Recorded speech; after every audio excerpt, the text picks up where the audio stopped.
যেইগুলো আমরা অনেকেই পালন করি না।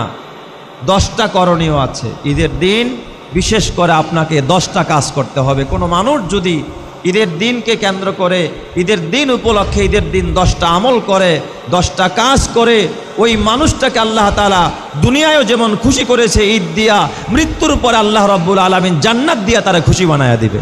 সুবহান। কয়টা কাজ? 10টা কাজ। এই 10টা কাজের মধ্যে 1 নম্বরের কাজ হলো ঈদের দিন একটু সকালে সকালে ঘুম থেকে ওঠা।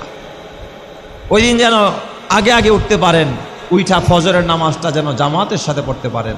ফজরের নামাজ পড়া কি বলেন তো? সবাই বলেন, ফজরের নামাজ পড়া কি?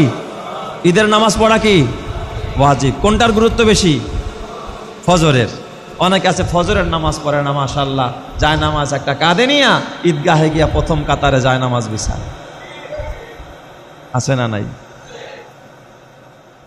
এটা হলো লুঙ্গি খুলে পাগড়ি পরার মতো হালাত।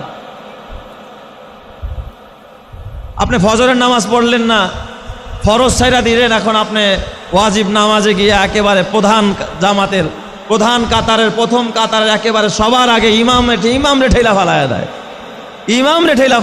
সে গিয়ে আগে দাঁড়াবে। আর এই জন্য ঈদের দিনের সর্বপ্রথম আমাদের করণীয় কি বলেন তো? একটু আগে আগে ঘুম থেকে ওঠা। আগে আগে ঘুম থেকে উঠে ফজরের নামাজটা জামাতের সাথে আদায় করা। আল্লাহর রসুল হাদিসে পাকের মধ্যে বলেন, মান সাল্লা সালাতাল ফাজরি ফাহুয়া ফি জিম্মাতিল্লাহ, কেউ যদি জামাতের সাথে ফজরের নামাজ 2 রাকাত নামাজ আদায় করে, তার জিম্মাদারি আরশের মালিক আল্লাহ নিজের কুদরতি হাতে বহন করে। তার জিম্মাদারি গ্রহণ করেন কে? আল্লাহ। যদি আপনি ফজরের নামাজ পড়েন আর যদি ফজরের নামাজ না পড়েন, আপনার জিম্মাদারি আল্লাহ গ্রহণ করবে না। তাইলে বলেন আপনার জিম্মাদারি কে নিবে? বলেন কে নিবে? শয়তান নিয়ে নেবে।